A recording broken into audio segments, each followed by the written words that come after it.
Et si tout ce que vous pensiez savoir sur Sodome et Gomorrhe n'était qu'une infime partie de l'histoire, pourquoi Dieu a-t-il détruit ces villes? Et qu'est-ce que cela dit de notre monde aujourd'hui? Ce n'est pas seulement une histoire ancienne, c'est une prophétie vivante, un avertissement pour notre génération. Dans les prochaines minutes, vous allez découvrir la vérité cachée derrière leur chute et ce que cela pourrait changer dans votre propre vie dès maintenant. Il était une fois deux cités brillantes aux yeux du monde, Sodome et Gomorrhe, riches, vivantes, baignées d'or et de commerce florissant. Mais derrière cette façade de prospérité se cachait un chaos moral indescriptible. On s'y livrait à la luxure sans retenue, comme si la décadence était devenue la norme. Ces villes, promises à la grandeur, s'étaient laissées consumer par la corruption et l'indifférence la plus glaciale. Chaque rue portait les marques d'une société qui avait troqué la justice contre le plaisir. Les femmes, traitées comme des objets, circulaient parmi les temples païens dédiés à des faux dieux. Les rituels pratiqués là-bas n'avaient plus rien de sacré. Ils glorifiaient l'égoïsme, la chair, le pouvoir. On célébrait la perversion avec faste, et l'on appelait liberté ce qui n'était qu'esclavage déguisé. Une culture hédoniste, dénuée de compassion, remplissait les cœurs. Les riches festoyaient dans des palais d'or, couverts d'épices et d'argent, tandis que les pauvres mouraient de faim à leurs portes. L'injustice sociale atteignait des sommets honteux. Les puissants se vautraient dans des banquets de dépravation où les sacrifices humains n'étaient pas rares. Des enfants offerts aux idoles, une société où la fierté avait remplacé l'humilité et l'exploitation avait supplanté la miséricorde. Les anges eux-mêmes, envoyés par Dieu pour juger ces villes, furent témoins d'une violence inouïe. Les étrangers étaient attaqués, les faibles opprimés. La ville était devenue un abîme d'impunité. Les juges, achetables, les lois, absentes. Tout se décidait à la faveur du plus corrompu. C'était une ville sans loi, un théâtre où la trahison se jouait en plein jour et où le mal ne craignait plus d'être vu. On raconte que les habitants de Sodome se vantaient de leur liberté. Ils voyaient dans leur comportement non pas du péché, mais une évolution. Quelle arrogance! Ils avaient oublié que la morale n'est pas une chaîne, mais un chemin, que la compassion est un acte de force, non de faiblesse, et que Dieu, dans sa justice, observe, patiente.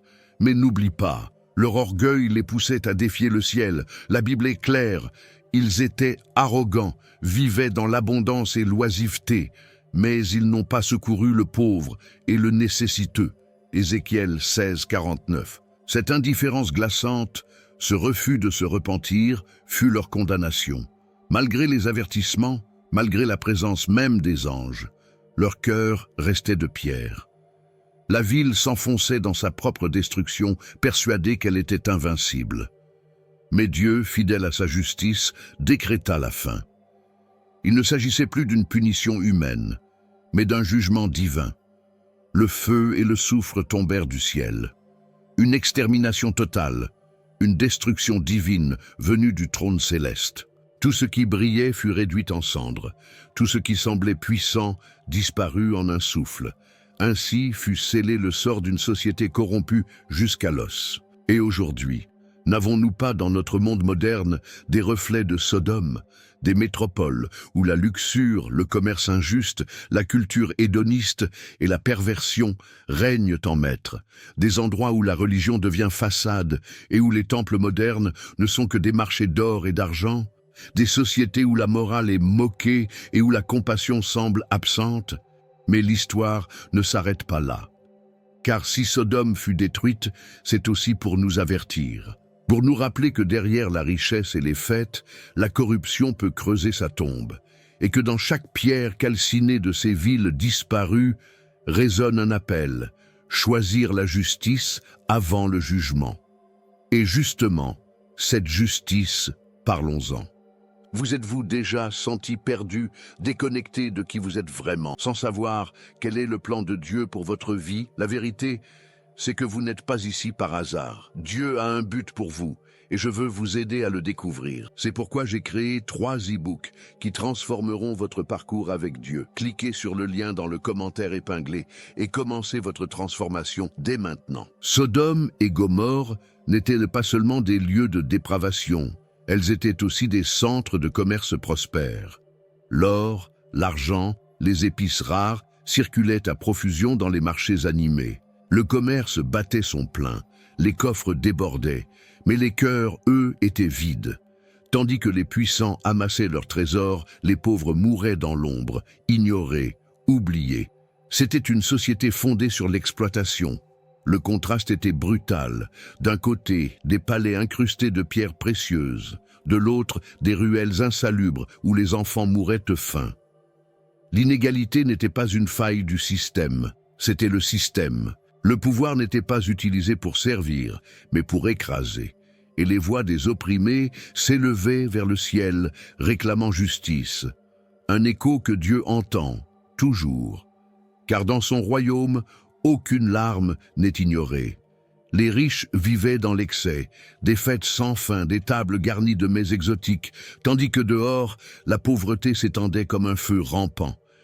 Le luxe devenait une barrière, un mur entre deux mondes, une société corrompue, où la richesse était un dieu, un faux dieu adoré dans des temples de vanité.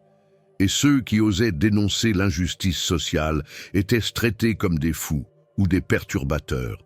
Dans Proverbe 22, 2, il est écrit « Le riche et le pauvre se rencontrent, c'est l'Éternel qui les a faits tous les deux. » Mais à Sodome, ce verset aurait été tourné en dérision.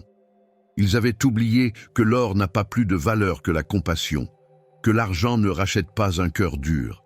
Le commerce, qui aurait pu être bénédiction, était devenu un instrument d'avidité, une obsession pour le pouvoir. Ce n'était pas le travail honnête qui était condamné, mais l'exploitation, car chaque sac de blé volé aux pauvres, chaque marché truqué, chaque sacrifice fait pour enrichir encore les puissants était une offense au Créateur. Le commerce sans justice est un mensonge, et la richesse sans équité est une abomination. Le feu ne tarde jamais à consumer ce qui est construit sur l'injustice. Des témoignages racontent comment les pauvres étaient chassés des places publiques, comme s'ils souillaient la vue des riches. La compassion disparut. L'indifférence avait pris racine, comme une ronce étouffant toute humanité. Et dans cette froideur, même les actes les plus monstrueux, comme les sacrifices d'enfants, étaient acceptés sans frémir, simplement pour apaiser des idoles insatiables. Et toi, lecteur, ne vois-tu pas dans certaines sociétés modernes le même scénario? Des fortunes colossales accumulées sur le dos de la misère, des temples de verre où l'on adore le profit, des vies humaines échangées contre des chiffres sur des écrans. Oui, Sodome n'est pas morte, elle ressuscite partout où la richesse devient plus importante que la justice. Jésus, en Marc 10, 23, avertit qu'il est difficile à ceux qui ont des richesses d'entrer dans le royaume de Dieu. Non pas parce que la richesse est un mal en soi, mais parce qu'elle aveugle, isole et durcit les cœurs. Si elle n'est pas accompagnée de générosité et de crainte de Dieu, elle devient malédiction. Et celui qui s'y attache oublie les trésors éternels pour des poussières dorées. Et c'est au cœur de cette inégalité insoutenable que les structures de la ville se sont bâties. Des architectures impressionnantes, certes, mais fondées sur la décadence.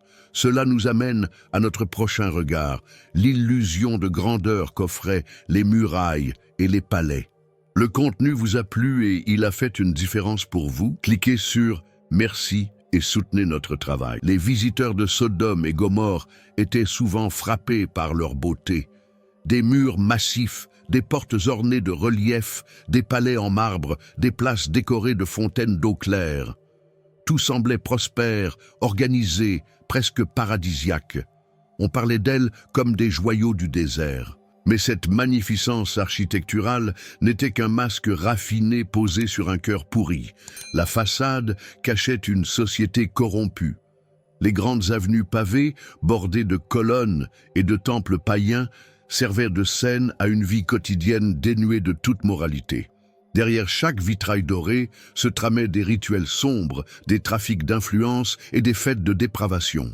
Ces villes vivaient dans l'illusion de l'ordre, alors qu'en vérité, elles s'enfonçaient dans un chaos organisé, une décadence polie. Le péché s'y promenait librement, habillé en dignitaire.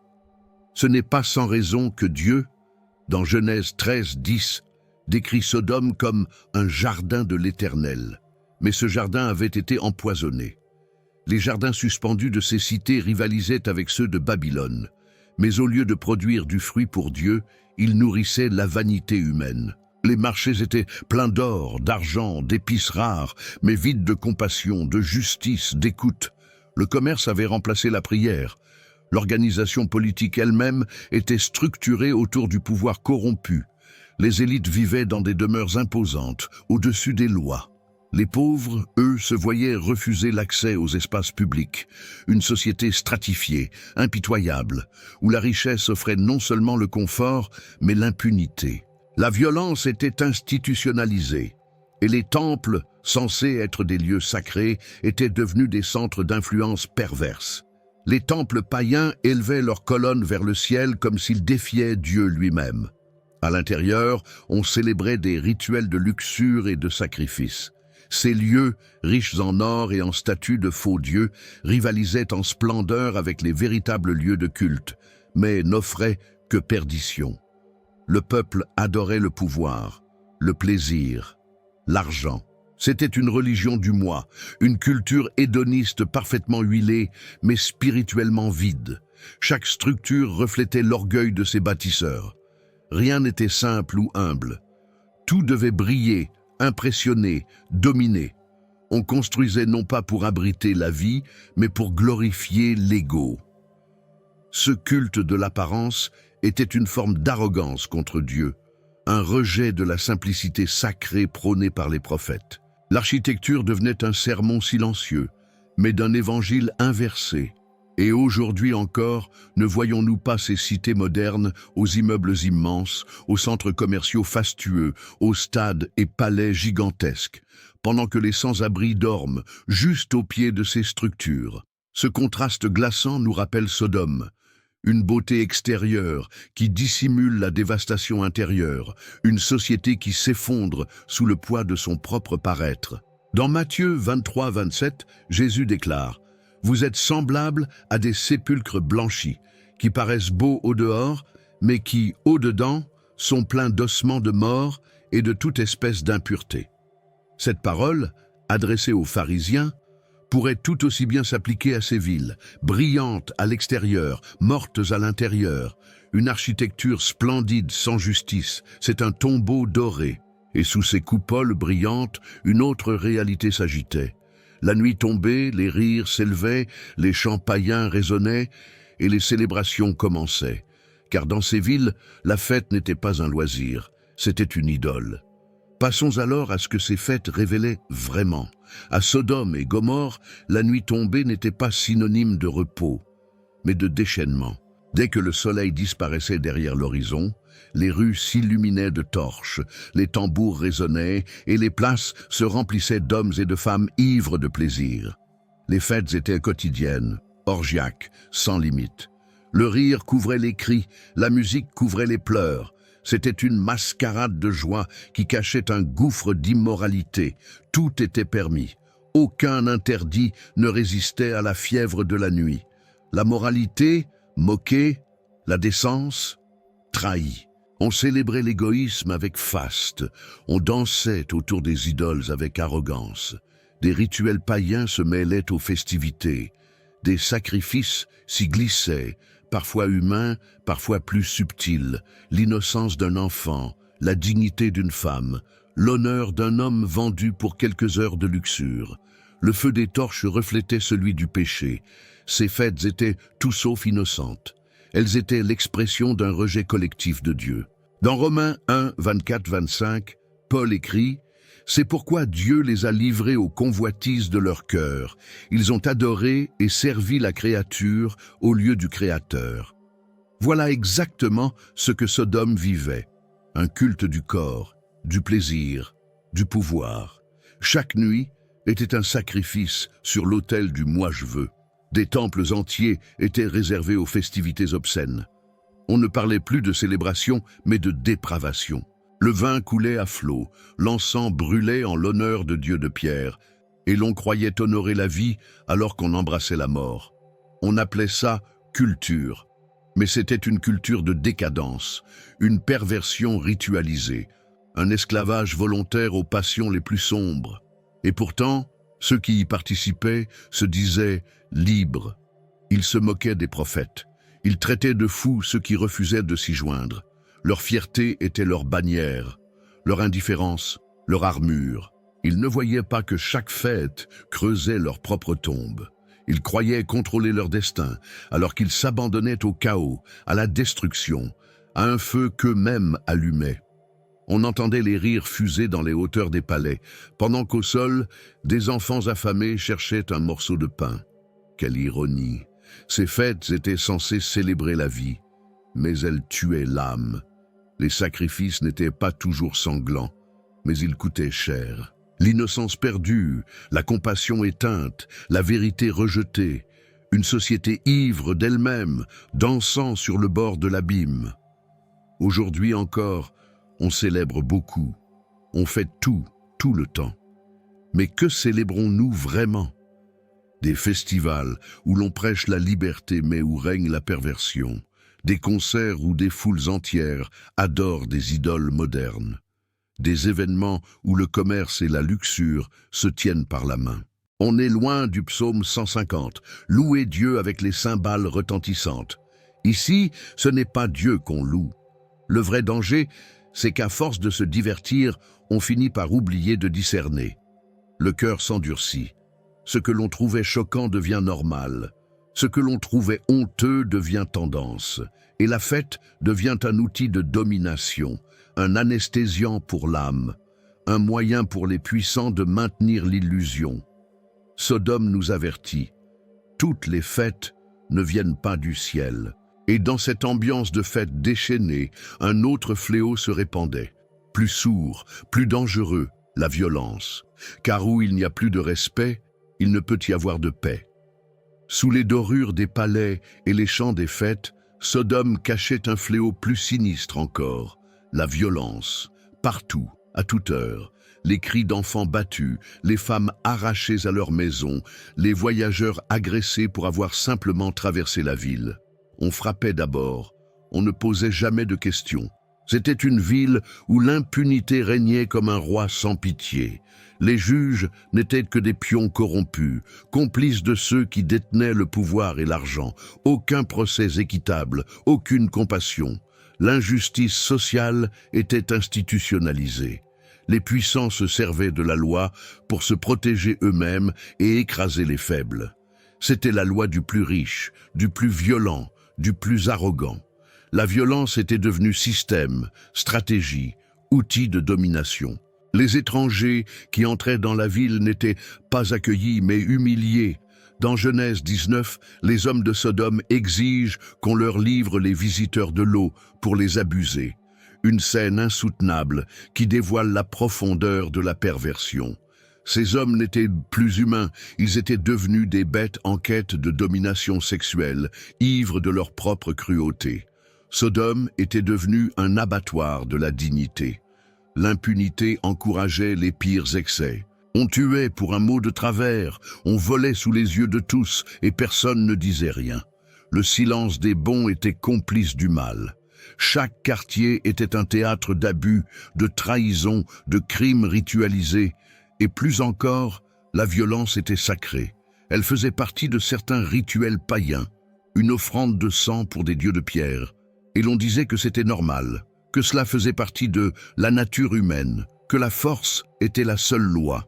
On avait oublié la justice, rejeté la miséricorde.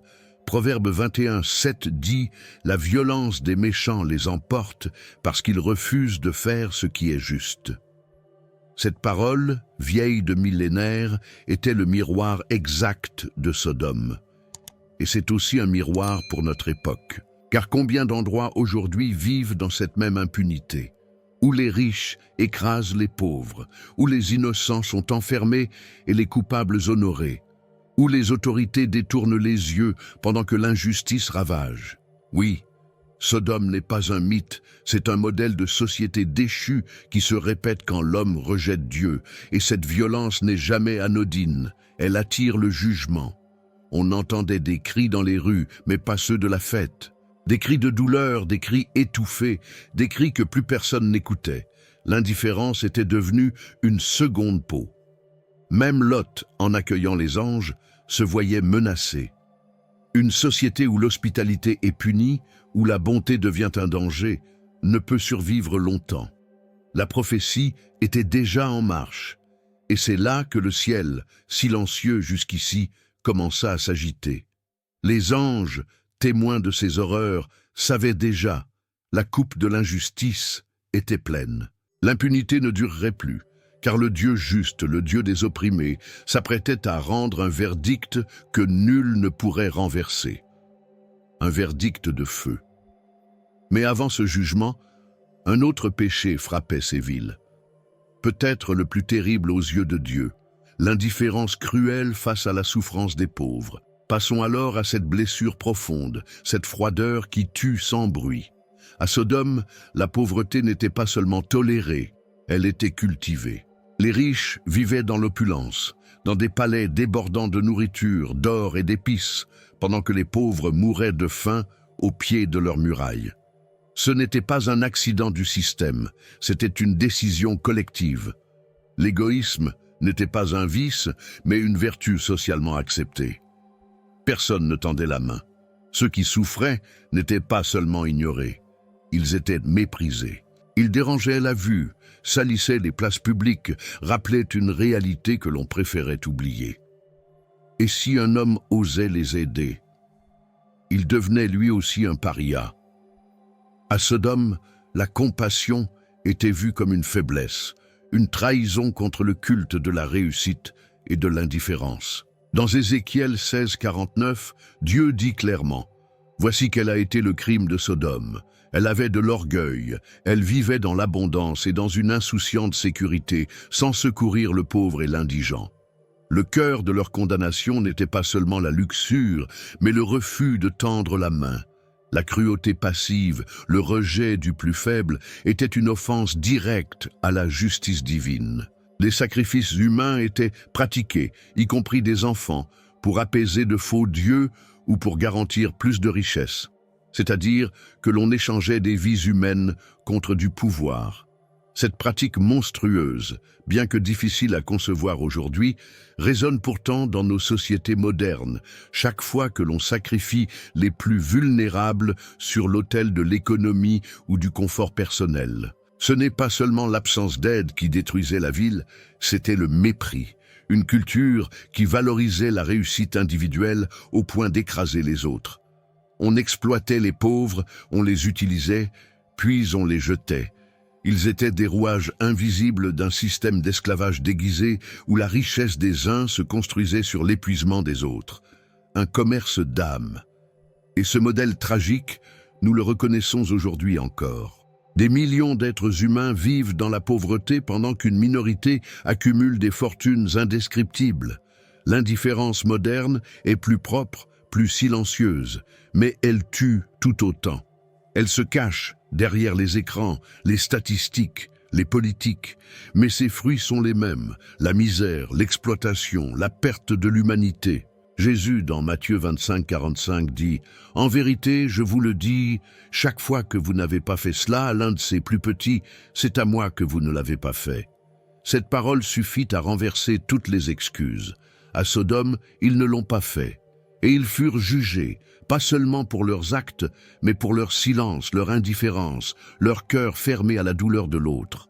Et toi, cher lecteur, que fais-tu lorsque tu croises la souffrance? Ton cœur s'émeut-il encore? Ou s'est-il endurci, trop occupé par ses propres fardeaux? Ce n'est pas la richesse qui condamne, mais l'oubli du pauvre. La pauvreté que l'on ignore devient un cri qui monte au ciel. Et un jour, ce cri reçoit une réponse. Et cette réponse arriva. Car après tant d'années à défier Dieu, à mépriser ses lois et ses enfants, Sodome pensa qu'elle ne craignait rien. Elle croyait avoir tout, mais son destin était déjà écrit. Approchons-nous maintenant de l'inévitable. Les habitants de Sodome vivaient dans une illusion de sécurité. Leur richesse, leur puissance, leur apparente liberté leur faisaient croire qu'ils étaient intouchables. Ils pensaient maîtriser leur destinée, oubliant que la vie de l'homme est comme l'herbe. Elle fleurit le matin et se fane le soir. Ils vivaient dans une ville corrompue, bâtie sur le sable mouvant de la perversion, de la violence et de l'injustice. Mais ils refusaient de voir la vérité, leur fin approchait. Le plus tragique dans leur histoire n'est pas tant leur chute que leur refus de se repentir. Dieu, dans sa miséricorde, leur avait laissé le temps. Il avait vu leur orgueil, entendu les cris des opprimés, observé leur perversion. Mais il n'avait pas agi tout de suite. Il avait envoyé des signes, des avertissements, même des anges. Mais au lieu de s'humilier, ils se moquèrent. Au lieu de se détourner de leurs péchés, ils s'y enfoncèrent davantage avec une fierté qui frôlait la folie. Dans Genèse 19, lorsque les anges arrivèrent pour juger la ville, le peuple montra son vrai visage. Il ne restait plus rien de l'humanité. Ce n'était plus une société pécheresse, c'était une civilisation perdue. Il ne subsistait ni justice, ni compassion, ni foi. C'était une ville vidée de Dieu. Et une ville vidée de Dieu est une ville condamnée. Alors, le verdict tomba. Pas un jugement symbolique, pas une métaphore. Une pluie réelle de feu et de soufre s'abattit du ciel. Une destruction divine, une extermination complète. Il ne resta ni vestige, ni muraille, ni trace de leur gloire passée. Toute leur arrogance, leur richesse, leurs rituels, leurs sacrifices furent réduits en cendres. C'était le point final d'une histoire écrite par le péché. Ce jugement n'était pas arbitraire. Il était juste. Le Dieu de la Bible est lent à la colère, mais il est aussi un juge parfait. Il ne tolère pas l'iniquité éternellement. Il avertit, il patiente. Il appelle, mais il ne ferme pas les yeux. Et ce qu'il a fait à Sodome est une démonstration solennelle que nul ne peut se moquer de lui sans conséquence. La destruction divine ne vise pas à détruire la création, mais à purifier ce qui a été défiguré par le mal. Ce récit est un miroir. Il nous montre ce qui arrive à une civilisation qui rejette Dieu pour adorer des idoles, l'or, le pouvoir, les plaisirs. Une société où la justice est vendue, où les pauvres sont écrasés, où la vérité est remplacée par la dépravation. Ce n'est pas un simple souvenir antique, c'est un avertissement vivant, vibrant, brûlant. Il nous rappelle que le jugement n'est pas réservé à demain. Il peut frapper aujourd'hui, et que chacun, individuellement comme collectivement, a une décision à prendre, suivre les voies de justice ou continuer dans les ténèbres. Dans Deutéronome 30, 19, Dieu dit « Je prends aujourd'hui à témoin contre vous le ciel et la terre. J'ai mis devant toi la vie et la mort, la bénédiction et la malédiction. Choisis la vie. Que ce choix soit clair. Que notre cœur ne soit pas comme celui de Sodome, orgueilleux, sourd, dur. Car la main de Dieu est encore tendue, mais elle ne le sera pas éternellement. La justice de Dieu est certaine, et nul ne peut y échapper. Que celui qui entend ces paroles n'endurcisse pas son cœur, car le jour du jugement peut venir quand on s'y attend le moins. Ainsi se scella le destin de Sodome, non à cause de l'absence de bénédiction, mais à cause du mépris de celle-ci. Et leur fin, aussi brutale soit-elle, reste aujourd'hui une voix qui crie dans le désert de nos consciences. Dieu est patient, mais il est aussi juste. Sodome et Gomorrhe ne sont pas qu'un souvenir du passé. Elles sont le reflet de ce que devient une société sans Dieu. Mais aujourd'hui, vous avez entre vos mains une chance, celle de choisir la justice, la vérité, la compassion. Alors, quelle ville bâtissez-vous dans votre cœur? Prenez le temps de méditer, de prier, et surtout n'oubliez pas, abonnez-vous à cette chaîne, activez les notifications pour ne rien manquer, et ensemble, poursuivons ce chemin vers la lumière. Vous avez vu comment Dieu a jugé Sodome, mais savez-vous comment tout a commencé? La création, la chute, le premier meurtre, un déluge mondial. Et si l'origine de l'humanité révélait aussi notre propre destinée? Découvrez-le maintenant dans l'histoire complète de la Genèse.